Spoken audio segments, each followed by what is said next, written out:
Patrick Bruel est mis en examen pour viol, tentative de viol, agression sexuelle et harcèlement sexuel, France Info. Patrick Bruel est mis en examen pour viol, tentative de viol, agression sexuelle et harcèlement sexuel après 48 heures de garde à vue. L'artiste de 67 ans est mis en examen pour des violences sexuelles sur 4 femmes. Il a été placé sous contrôle judiciaire et échappe à la détention provisoire, requise par le parquet. Publié le 10-06-2026 22h39 mis à jour le 11-06-2026 minuit 40 temps de lecture, 4 minutes Patrick Bruel en concert, à Valenciennes-Nord, le 20 décembre 2019. François Hello Presti AFP à l'issue d'une procédure judiciaire qui s'est accélérée, Patrick Bruel a été mis en examen, dans la soirée du mercredi 10 juin pour viol, tentative de viol, agression sexuelle et harcèlement sexuel par les 4 juges d'instruction désignés lors de l'ouverture d'une information judiciaire par le parquet de Nanterre. Alors que son placement en détention provisoire avait été requis, le chanteur a été remis en liberté et placé sous contrôle judiciaire après une audience devant un juge des libertés et de la détention JLD. Il a notamment interdiction de quitter le territoire national, d'entrer en contact avec les plaignantes et de fréquenter des salons de massage. Saisi de 9 affaires dans le réquisitoire introductif du procureur, les juges ont mis en examen le chanteur pour 4 d'entre elles, 2 masseuses qu'il accuse d'agression et de harcèlement sexuel à Perpignan et Ajaccio en 2019, et dont la plainte avait été classée sans suite par le même parquet en 2020, une attachée de presse belge qui l'accuse de tentative de viol dans les locaux de la RTBF à Bruxelles en 2010, et Florima Trébé, ex-Miss Alsace 2007, qui a porté plainte avec constitution de partie civile pour un viol à Neuilly-sur-Seine Hauts-de-Seine en 2008, comme elle l'avait annoncé à Mediapart. Le chanteur de 67 ans a été placé sous le statut de témoin assisté dans 4 autres dossiers, des faits de harcèlement sexuel sur une femme en 2019 en Suisse, une tentative de viol en 2010 sur une actrice et chanteuse au domicile de la star à Neuilly-sur-Seine, un viol dénoncé par une femme de 32 ans dans le cadre d'un festival de cinéma à Dinard-Ille-et-Vilaine, dont Patrick Bruel présidait le jury en 2012, un viol dont l'accuse une jeune femme engagée comme figurante sur un clip des Enfoirés en 2015 à L'Isle-sur-la-Sorgue-Vaucluse. Sa plainte avait également été classée sans suite en 2022 par le parquet de Nanterre, qui a récemment rouvert l'enquête. Patrick Bruel n'est pas poursuivi pour une des 9 affaires, la plainte d'une kinésithérapeute pour viol, lors d'un massage après un concert en 2000 à Grenoble, est considérée comme prescrite par les juges. Cette femme, Séverine, avait également témoigné dans Mediapart. Elle est représentée par Corinne Herman, tout comme Florima Trébé. La garde à vue de l'artiste avait débuté lundi à 8h25 dans les locaux du 1er district de police judiciaire à Paris et a été renouvelée une fois, au bout de 24 heures, pour atteindre les 48 heures maximum autorisées par la procédure. Arrivé libre, il avait été convoqué plusieurs jours auparavant dans le cadre d'une enquête menée sous la direction du procureur de la République de Nanterre. Lundi, ses avocats Céline Lazec, Fanny Collin et Christophe Ingrain avaient expliqué que le chanteur avait depuis plusieurs semaines fait savoir qu'il était à la disposition de la justice pour pouvoir enfin répondre dans le cadre de la procédure judiciaire, devant l'autorité compétente. Patrick Bruel, qui conteste l'ensemble des accusations dont il fait l'objet, a annoncé l'annulation de la majeure partie de sa prochaine tournée, qui devait commencer mi-juin à Paris avant de l'emmener dans les festivals d'été. Par ailleurs, les violences sexuelles dénoncées par 13 autres femmes pour des faits commis entre septembre 1992 et septembre 2008 ont également été jointes au dossier de l'information judiciaire, bien que les faits soient apparus couverts par la prescription à ce stade, avait précisé le parquet dans son communiqué. La dimension sérielle pourrait en effet allonger la période de potentielle poursuite judiciaire. Parmi ces procédures, apparaît notamment la plainte de Daniela Elstner, personnalité très influente du cinéma français, qui poursuit Patrick Bruel pour tentative de viol et agression sexuelle. Les faits qu'elle dénonce remontent à 1997, en marge du festival du film français d'Acapulco, Mexique, alors qu'elle était âgée de 26 ans. Des plaintes avec constitution de partie civile déposées dans d'autres juridictions pourront aussi être jointes, selon le parquet de Nanterre. Il s'agit notamment de la plainte de Flavie Flament, qui accuse le chanteur de l'avoir violée en 1991, à l'âge de 16 ans. L'animatrice a raconté s'être rendue au domicile de Patrick Bruel et s'être réveillée hallucinée après avoir bu un thé. J'ouvre les yeux, il est en train de me remettre et de me reboutonner mon pantalon sur son lit, et il me dit, « Bon, allez, il est l'heure, je te ramène. » Je ne comprends pas ce qu'il m'arrive, je suis incapable de réagir, a-t-elle témoigné auprès de Mediapart. Alors que l'artiste était en garde à vue, 3 nouvelles plaintes pour viol et tentative de viol ont été annoncées par les avocates Myriam Gedge-Beneyoun et Corinne Herman, qui représentent déjà plusieurs victimes. Elles devraient être déposées dans le courant de la semaine prochaine. La cliente de Myriam Gage Benayoun, une comédienne âgée de 46 ans, dénonce une tentative de viol alors qu'elle avait 19 ans, au domicile du chanteur. Quant aux 2 femmes défendues par Corinne Herman, elles accusent le chanteur de viol et souhaitent être entendues par un juge d'instruction, selon leur avocate. Les 4 juges d'instruction reprendront les investigations réalisées jusqu'ici par le parquet, dans le cadre d'une enquête préliminaire. L'équipe de défense de Patrick Bruel, tout comme les plaignantes, ont désormais accès au dossier. La procédure sera menée de manière contradictoire et les magistrats pourront demander différents actes d'enquête, comme des perquisitions, des expertises, l'audition de témoins, la communication de factures téléphoniques.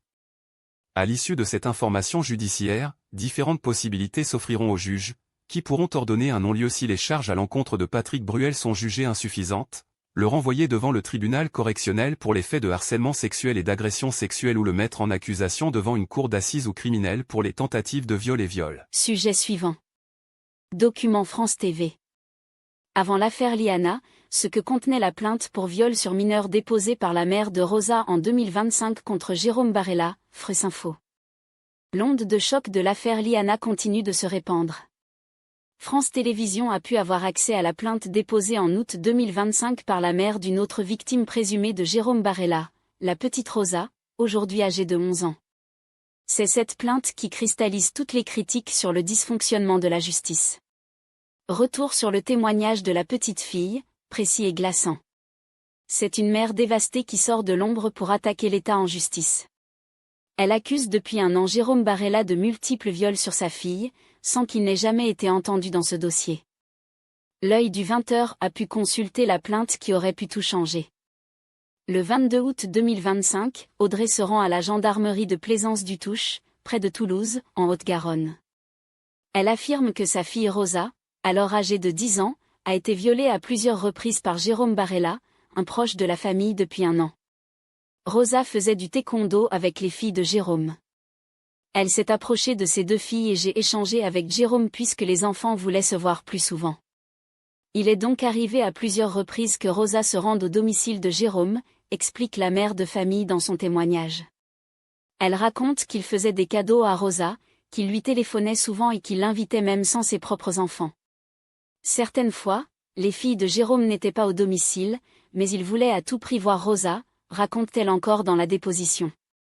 Il l'aurait violée à de multiples reprises chez lui, entre septembre 2024 et mai 2025, Jérôme l'a mise sur son lit, l'a déshabillée et il s'était lui-même déshabillé, rapporte la mère. Rosa témoigne à son tour et des examens médicaux au CHU de Toulouse confirment la crédibilité de son récit. 6 mois plus tard, le 14 février 2026, la mère est de nouveau entendue. Jérôme Barella, lui, n'a toujours pas été auditionné. La mère raconte comment, alors qu'elle est au travail, sa fille l'appelle et lui dit pour la première fois qu'elle a été violée par Jérôme Barella. Quand je suis rentrée à la maison, Jérôme Barella était présent. Je précise que ce n'est pas moi qui lui avais dit de venir. Je lui ai demandé des explications, explique encore la mère de Rosa aux enquêteurs. Devant Jérôme Barella, la petite fille se rétracte. Jérôme m'a confirmé que ce n'était pas vrai, que Rosa était une manipulatrice, qu'il ne ferait jamais cela et qu'il considérait Rosa comme sa fille, assure la mère aux enquêteurs. Les enquêteurs doutent-ils de ce récit ? Ils demandent à la mère des explications sur les cadeaux que l'homme aurait fait à Rosa. 6 mois après la première plainte, la mère conclut en ajoutant « J'aimerais bien que le dossier avance plus vite. Il est en liberté et nous souffrons. Nous sommes détruites. » Mais les gendarmes, jusqu'à la disparition de Liana, ne convoqueront jamais Jérôme Barella. Contactés, ni ses avocats, ni les enquêteurs n'ont souhaité faire de commentaires. Prénom d'emprunt pour préserver l'anonymat. Sujet suivant. Arbitre somalien expulsé, visa refusé, contrôles interminables. Aux États-Unis, la Coupe du monde de football enchaîne déjà les polémiques, France Info. Les États-Unis se font tacler avant même l'ouverture du mondial. Une série de polémiques a émaillé la préparation de la compétition, qui débute jeudi 11 juin avec le match d'ouverture entre le Mexique et l'Afrique du Sud. Aux frontières américaines, plusieurs joueurs, arbitres, membres de délégations et journalistes rencontrent des problèmes avec les autorités. Tout le monde sera le bienvenu au Canada, au Mexique et aux États-Unis pour la Coupe du monde de la FIFA l'année prochaine, avait pourtant assuré le président de la FIFA, Gianni Infantino, en août 2025. Mais en décembre, les autorités américaines ont annoncé des restrictions d'entrée sur leur territoire visant de nombreux pays, afin de protéger les États-Unis contre les menaces pour la sécurité nationale et la sécurité publique, selon la fiche d'information de la Maison-Blanche. Parmi les pays concernés, certains, comme l'Iran, Haïti, le Sénégal ou la Côte d'Ivoire, sont qualifiés pour la Coupe du Monde. Un arbitre somalien refoulé à la frontière Omar Hartan a obtenu en 2025 le titre de meilleur arbitre africain, selon la Confédération africaine de football CAF. Mais cela n'a pas permis à l'arbitre somalien de pénétrer sur le territoire américain. Titulaire du statut FIFA depuis 2018, l'arbitre a été refoulé samedi par les autorités américaines à son arrivée à l'aéroport international de Miami, Floride. Il a été interrogé pendant 11 heures, détenu plusieurs heures dans une cellule de rétention, puis mis à bord d'un vol retour direction Istanbul, en Turquie. Loin de prendre la défense de son arbitre, la FIFA a ensuite annoncé que le Somalien ne participerait pas au mondial. La FIFA n'intervient pas dans les procédures d'immigration du pays hôte, y compris dans l'octroi des visas, précise le communiqué. La décision provoque l'indignation en Somalie. Le ministère de la Jeunesse et des Sports somalien a défendu l'intégrité de son concitoyen. L'homme au sifflet était titulaire d'un passeport diplomatique, fait aussi savoir à France Info l'ambassade de Somalie au Kenya, qui a aidé Omar Hartan à obtenir le précieux sésame. L'ambassade des États-Unis lui a délivré un visa à entrée multiple valide, insiste l'ambassade, après vérification et après une enquête approfondie. J'avais les bons documents, j'avais tout, j'avais le bon visa, a également réagi l'arbitre de 34 ans auprès du New York Times. Je ne suis qu'un arbitre qui tentait de vivre son rêve, le plus grand rêve de ma vie, participer à la Coupe du Monde. Omar Hartan au New York Times, un responsable du département d'État américain a déclaré à l'AFP que l'arbitre était lié à des personnes soupçonnées d'appartenir à des organisations terroristes, ce qui le rendait le voyageur inéligible à l'entrée sur le sol américain. Mais il faut aussi se souvenir que, fin novembre, Donald Trump avait qualifié la Somalie de pays pourri et fait part de son intention de mettre fin au statut spécial protégeant les ressortissants somaliens d'une expulsion. Le contrôle des joueurs sénégalais à l'aéroport fait réagir. Des vidéos, largement diffusées sur les réseaux sociaux ces derniers jours, montrent les joueurs sénégalais, ainsi que le staff technique, en train de se faire contrôler sur le tarmac d'un aéroport américain. Chaque membre de l'équipe sénégalaise passe, un à un, par un détecteur de métaux. Des internautes, notamment sénégalais, se sont indignés en dénonçant les conditions dans lesquelles certaines équipes arrivent sur le sol américain. J'aimerais bien savoir si les équipes d'Angleterre ou de France ont été contrôlées de la même manière, se demande un TikToker. Cette Coupe du Monde est faite pour humilier les Africains. Un supporter sénégalais sur TikTok. Face à l'ampleur de la polémique, la fédération sénégalaise a précisé, mardi dans un communiqué, le contexte de cette opération. Elle affirme que la scène s'est déroulée lors d'un transfert pour un vol intérieur à l'aéroport de Raleigh, en Caroline du Nord, au moment de l'embarquement, dimanche. Pour une question de logistique, le bus qui transportait la délégation a été autorisé à se rendre directement sur le tarmac de l'aéroport.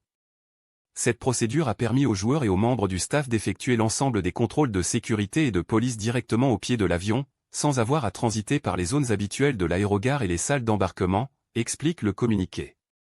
La fédération assure que la procédure s'est déroulée dans le respect des règles de sûreté et qu'aucun incident particulier n'a été signalé. L'arrivée chaotique des Irakiens d'autres pays en lice ont connu des problèmes administratifs à leur arrivée aux États-Unis. Ayman Hussein, l'attaquant vedette de la sélection irakienne, a été retenu près de 7 heures samedi à l'aéroport de Chicago, rapporte The Guardian.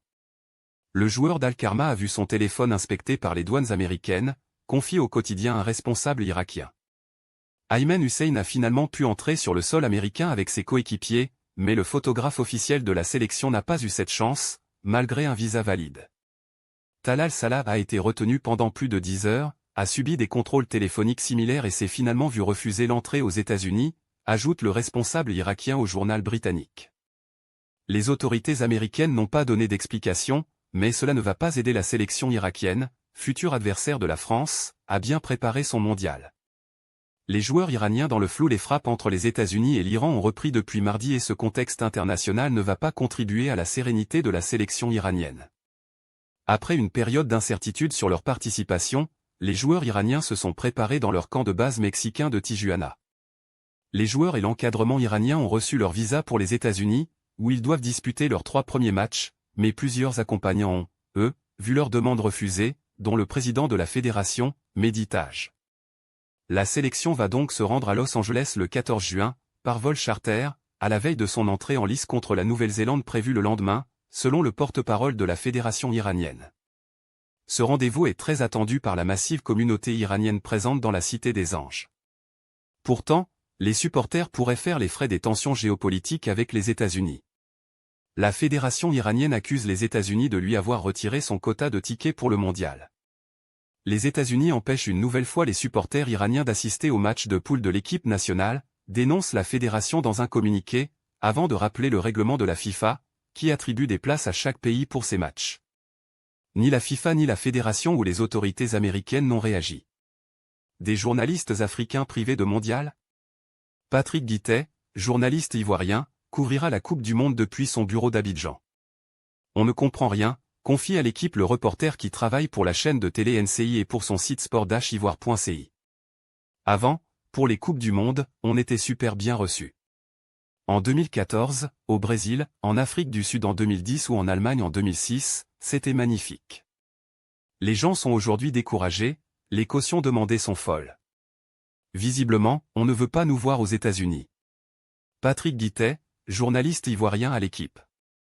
Ce journaliste est loin d'être un cas isolé. Après un travail de recensement des difficultés rencontrées à l'échelle du continent africain, Abdoulaye Thiam, président de la section Afrique de l'Association internationale de la presse sportive AIPS, rapporte qu'une grande majorité des journalistes accrédités disposent d'un visa américain, mais avec une seule possibilité d'entrer sur le territoire. Cette situation semble incompatible avec le calendrier de la compétition. Par exemple, après son match contre la Norvège à New York, l'équipe sénégalaise devra se rendre à Toronto, au Canada. Les journalistes sénégalais ne pourront donc plus entrer aux États-Unis après le match au Canada sans avoir un nouveau visa. L'AIPS juge cette organisation inacceptable. Dûment accrédité par la FIFA pour couvrir le tournoi, des collègues se heurtent à des difficultés plus ou moins importantes pour obtenir un visa américain, réagit l'association. Elle demande dans une lettre adressée à la FIFA d'intervenir. En attendant une possible amélioration, certaines rédactions marocaines, sénégalaises, égyptiennes ou encore ivoiriennes redoutent de ne pas pouvoir couvrir les premiers matchs de leur équipe. L'AIPS considère que ces restrictions menacent le principe de couverture libre et équitable d'un événement international. Sujet suivant. On vous explique pourquoi le Conseil d'orientation des retraites propose de repousser l'âge légal de départ à 67,6 ans en 2070, France Info. Dans son projet de rapport annuel, l'instance indépendante chargée de veiller à la viabilité du système de retraite revoit à la hausse sa prévision de déficit et formule des propositions pour y faire face. Le sujet est brûlant et pourrait bien orienter les débats dans le cadre de l'élection présidentielle. Dans son projet de rapport annuel, qui doit être approuvé jeudi 11 juin, et dont France Télévisions a eu connaissance, le Conseil d'orientation des retraites COR revoit à la hausse sa prévision de déficit à long terme et développe plusieurs propositions pour y faire face. L'instance indépendante chargée de veiller à la viabilité du système de retraite propose notamment de repousser progressivement l'âge légal de départ à la retraite à 67,6 ans en 2070, alors que la version précédente du rapport proposait, à cette même échéance, un âge de départ à 66,5 ans. Les propositions formulées par le COR, qui avait déjà provoqué un tollé politique l'année précédente, sont cependant uniquement à vocation pédagogique et ne constituent en aucune manière des propositions de réforme, rappelle-t-il. Dans le détail, le Conseil d'orientation des retraites propose de repousser l'âge moyen de départ à 64,4 ans en 2030, 65,8 ans en 2045 et 67,6 ans en 2070. D'après ce projet de rapport du COR, l'équilibre du système pourrait ainsi être assuré par ce seul levier de l'âge de départ à la retraite. Sans aucun changement de législation, mais par le simple effet des réformes successives, l'âge moyen de départ à la retraite serait passé de 63,1 ans en 2025 à 64,6 ans en 2070. L'effort demandé par le COR est donc de 3 ans supérieur à ce qu'il se serait produit sans intervention politique. Pour justifier cette préconisation, plusieurs facteurs sont pris en compte par le COR. Le futur rapport est avant tout construit à l'aide d'un nouveau jeu d'hypothèses démographiques élaboré par l'INSEE. Le scénario de référence retenu se base ainsi sur un taux de fécondité beaucoup plus bas que prévu. Il serait de 1,45 enfants par femme en France à partir de 2028, alors que le précédent tablait sur 1,8 enfants par femme sur la même période. L'indicateur conjoncturel de fécondité ICF baisse déjà et s'établit à 1,56 enfants par femme en 2025, soit le niveau le plus faible depuis la fin de la Première Guerre mondiale. De quoi accentuer le vieillissement de la population française et causer une pression durable sur les dépenses de retraite, en augmentant le nombre de retraités par rapport au nombre de cotisants.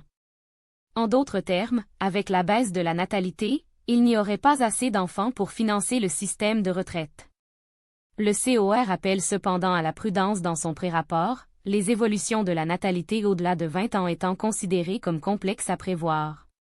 Une hypothèse plus défavorable de l'INSEE, mentionnée par l'instance indépendante, évoque un taux de fécondité de 1,2 enfants par femme. La plus favorable, lui, s'établit à 1,7. De quoi faire varier grandement les calculs. L'espérance de vie, elle, continue d'augmenter, actant un peu plus le vieillissement de la population, mais sa croissance est légèrement revue à la baisse par rapport aux dernières estimations de l'INSEE. Dans le scénario retenu, l'espérance de vie en 2070 s'établit à présent à 89,5 ans pour les femmes et à 86,7 ans pour les hommes, contre respectivement 90 ans et 87,5 ans auparavant. Une révision à la baisse qui vient légèrement alléger le poids du financement des retraites. Mais les répercussions économiques de la crise au Moyen-Orient et la suspension de la réforme des retraites de 2023 dont le coût est estimé à 1,8 milliard d'euros par an jusqu'en 2032 viennent cependant annuler les effets positifs de cette nouvelle hypothèse, précise le COR. Autre indicateur à prendre en compte, le solde migratoire différence entre les entrées et les sorties du territoire. Il est revu à la hausse par l'INSEE.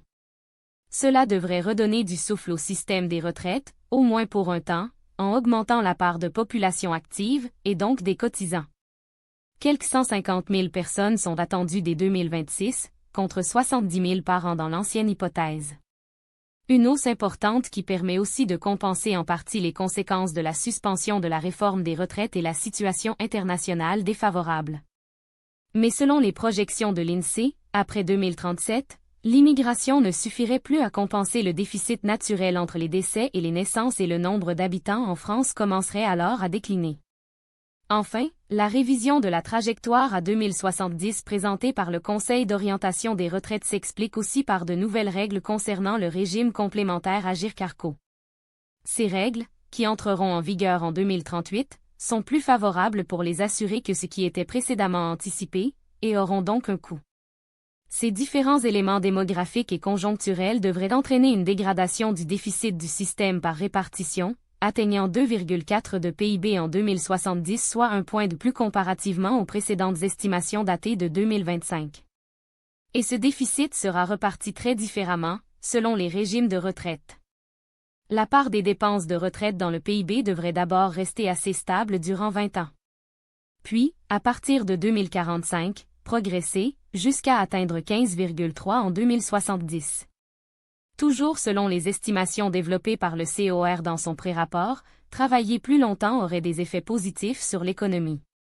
L'accroissement d'un an de l'âge d'ouverture des droits provoquerait d'abord une première hausse du chômage, mais pourrait permettre, sur le long terme, de débloquer entre 210 000 et 240 000 emplois supplémentaires du fait de la hausse de l'activité, estime l'instance indépendante. Dans son développement, le Conseil d'orientation des retraites précise cependant qu'il existe d'autres moyens pour rééquilibrer les comptes, en agissant sur les pensions ou encore sur le taux de prélèvement. Et alors que les jeunes actifs sont de plus en plus inquiets concernant la pérennité du système de retraite, le COR se veut rassurant. Les chiffres ne corroborent pas l'idée d'une progression des dépenses de retraite hors de contrôle. Sujet suivant. Guerre au Moyen-Orient, l'armée américaine affirme qu'elle a mené de nouvelles frappes défensives contre l'Iran, des explosions près du détroit d'Ormuz, France Info. Guerre au Moyen-Orient, l'armée américaine affirme qu'elle a mené de nouvelles frappes défensives contre l'Iran, des explosions près du détroit d'Ormuz publié le 10-06-2026 6h30 mis à jour le 11-06-2026 minuit 23 le président américain, Donald Trump, à Morristown, dans le New Jersey, aux États-Unis, le 5 juin 2026. Samuel Corum Getty Images North America AFP on va les attaquer très durement, avait déclaré Donald Trump à la presse un peu plus tôt, à Washington. Ce qu'il faut savoir, ce direct est maintenant terminé. L'armée américaine a annoncé mercredi 10 juin qu'elle avait mené des frappes défensives contre l'Iran, à 17h15-23h15 à Paris. Ce sont de nouvelles frappes en légitime défense contre plusieurs cibles en Iran, sur ordre du commandant en chef. Ces frappes constituent une riposte à l'agression injustifiée et persistante de l'Iran, écrit le commandement militaire américain. Peu de temps après ce message, des médias iraniens ont rapporté des explosions sur la côte sud de l'Iran, près du détroit d'Ormuz. Donald Trump avait affirmé un peu plus tôt qu'il comptait continuer à attaquer l'Iran, y compris potentiellement en visant des centrales électriques. Benjamin Netanyahou appelle les Libanais à rejoindre l'Israël. Israël n'est pas en guerre contre vous. Nous sommes en guerre contre le Hezbollah, qui a pris votre pays en otage. Nous aspirons à la paix avec vous, avec le Liban, a déclaré le chef du gouvernement israélien dans ce message en anglais adressé au peuple libanais, mercredi soir. Une mission de l'ONU sur le conflit. Le haut-commissaire de l'ONU aux droits de l'homme a annoncé, mercredi, l'envoi d'une mission au Liban pour enquêter sur les violations du droit international commises depuis le début de la guerre dans ce pays début mars. J'ai convenu avec le gouvernement libanais de mener une mission d'évaluation impartiale et indépendante dans le pays, a déclaré Volker Turk à la presse. Je vais prochainement déployer cette équipe afin de recueillir des informations et des éléments de preuve concernant les violations présumées du droit international commises par les parties au conflit armé, a-t-il ajouté. Téhéran réplique dans la nuit. L'Iran a annoncé avoir visé des bases américaines au Bahreïn et en Jordanie, en représailles aux frappes de Washington. Au Koweït, l'armée a dit faire face à des cibles aériennes hostiles sans préciser leur provenance. Masqué passé le live Moyen-Orient, le commandement central américain CENTCOM annonce sur X que les États-Unis ont lancé des frappes de défense contre plusieurs cibles en Iran, aux alentours de 17h15 heure locale 23h15 à Paris. Ces frappes sont en réponse à l'agression injustifiée et continue de l'Iran, justifie Washington. Suivez notre direct. Alerte France Info. Il y a 0 secondes Moyen-Orient, les États-Unis annoncent mener des frappes de défense contre l'Iran. Moyen-Orient, on nous parle de la destruction d'un hélicoptère. Il n'y avait personne dedans? Il était au sol? Pas de mort donc? Pourquoi ne pas préciser ce point? Luc Chagnon, France Info. Il y a 0 secondes. Bonsoir T.Rex, vous réagissez aux propos de Donald Trump, qui dénonce la destruction d'un hélicoptère américain par l'Iran dans la nuit de lundi à mardi, près du détroit d'Ormuz. Vous imaginez bien que je ne peux pas donner tous les éléments à chaque fois, sinon chaque post de ce live serait interminable, mais l'hélicoptère a bien été abattu pendant qu'il patrouillait au-dessus du détroit d'Ormuz, selon un message de Donald Trump hier soir. Les 2 pilotes de l'appareil sont indemnes, a ajouté le président américain. Moyen-Orient, un soldat français est mort au Liban aujourd'hui. Touché par un tir accidentel pendant un entraînement. Florian Gillet servait au sein du 8e régiment de parachutistes d'infanterie de marine de Castres et avait 21 ans. France 2 est allé à la rencontre des Castrais, très affectés par cet incident. Moyen-Orient, Donald Trump a annoncé sur le réseau Truth Social que les forces américaines avaient mené une mission secrète en soutien des pétroliers et autres navires commerciaux dans le détroit d'Ormuz, qui a permis de faire transiter 100 millions de barils de pétrole par le détroit, à bord de plus de 200 navires. Suivez notre direct. Le point sur l'actu. Il y a 0 secondes. Il est 20h, merci de suivre l'actu avec nous. Tout de suite un rappel des gros titres. Bruel. L'interrogatoire de Patrick Bruel a commencé à 18h10 devant 4 juges d'instruction, a appris France Info auprès de sources concordantes. Sa mise en examen dans 9 affaires de violences sexuelles et son placement en détention provisoire ont été requis. Suivez notre direct. Moyen-Orient. Donald Trump a affirmé qu'il comptait continuer à attaquer très durement l'Iran, après que Téhéran a détruit un hélicoptère américain. Les États-Unis annoncent avoir neutralisé un pétrolier dans le golfe des Oman, qui avait enfreint le blocus en vigueur. Suivez notre direct. Liana Yannick Barella, le frère du suspect dans la mort de Liana, a été mis en examen pour viol sur mineur et viol sur conjoint. Il a été laissé libre, mais placé sous contrôle judiciaire. Moyen-Orient. Liban. La France a perdu l'un de ses soldats. Un militaire français est mort au Liban, touché par un tir accidentel lors de la phase préparatoire d'un entraînement, a annoncé le ministère des Armées. Moyen-Orient. Benjamin Netanyahou a appelé les Libanais à se joindre à la lutte d'Israël contre le Hezbollah, affirmant que leur pays avait été pris en otage par le groupe pro-iranien, dans une vidéo diffusée par son bureau. Israël n'est pas en guerre contre vous. Nous sommes en guerre contre le Hezbollah, qui a pris votre pays en otage, assure le Premier ministre israélien. Les frappes israéliennes sur le Liban ont fait plus de 3560 morts depuis le début de la guerre, le 2 mars. Suivez notre direct. Moyen-Orient. Le président iranien réagit aux menaces de son homologue américain. Les infrastructures essentielles constituent le poumon de la population d'une nation, et est menacée de les prendre pour cible, qu'il s'agisse des réseaux de transport ou des secteurs de l'électricité et de l'eau, n'est pas une démonstration de puissance, mais un signe de désespoir face à la détermination d'une nation, écrit Massoud Pezeshkian sur X. Moyen-Orient. L'armée israélienne annonce sur les réseaux sociaux avoir éliminé des terroristes du Hezbollah et visé des sites du mouvement chiite libanais, autour de Tyr et dans le sud du Liban. Moyen-Orient. Les États-Unis annoncent avoir neutralisé un pétrolier dans le golfe des Oman, qui avait enfreint le blocus en vigueur en tentant de transporter du pétrole en provenance des Iran, selon le commandement central américain CENTCOM sur X. Un avion américain a tiré des munitions de précision sur la salle des machines du navire qui battait pavillon des Palaos, après que l'équipage eut refusé à plusieurs reprises de se conformer aux instructions des forces américaines. Suivez notre direct. Fermez la fenêtre connexion ou inscription pour réagir ou poser votre question, connectez-vous avec votre compte France TV ou France Info. Sans paiement. Sans abonnement. Fermez la fenêtre bannissement. Vous ne pouvez plus participer au live. Vous avez posté un message contraire aux règles du live avec votre compte xxxxxx.20. Nous vous rappelons que votre participation doit se faire dans le respect de la loi, des personnes et des règles du live que vous pouvez consulter ici. Consultez les règles du live. Fermez l'espace participatif. Fermez la fenêtre bienvenue, bienvenue. Sur l'espace participatif du live. Avant de commencer, nous ne publions pas tous les messages afin que le live reste lisible pour tous. Nous faisons aussi de notre mieux pour vous répondre. Fermez l'espace participatif. Fermez la fenêtre participer au live. Participez au live. Participez toujours dans le respect de la loi et des personnes. Écrivez votre question ou réaction 350 caractères max conseillé. Photo en option 1.5 mégaoctets max format .gif, .jpeg, .jpeg ou .png 0999 0 sur 999 caractères. Fermez la fenêtre fichier trop lourd. Votre fichier est trop lourd. La photo n'a pu être ajoutée à votre message car le fichier est trop lourd. Veuillez réessayer avec un fichier image de moins de 1.5 mégaoctets.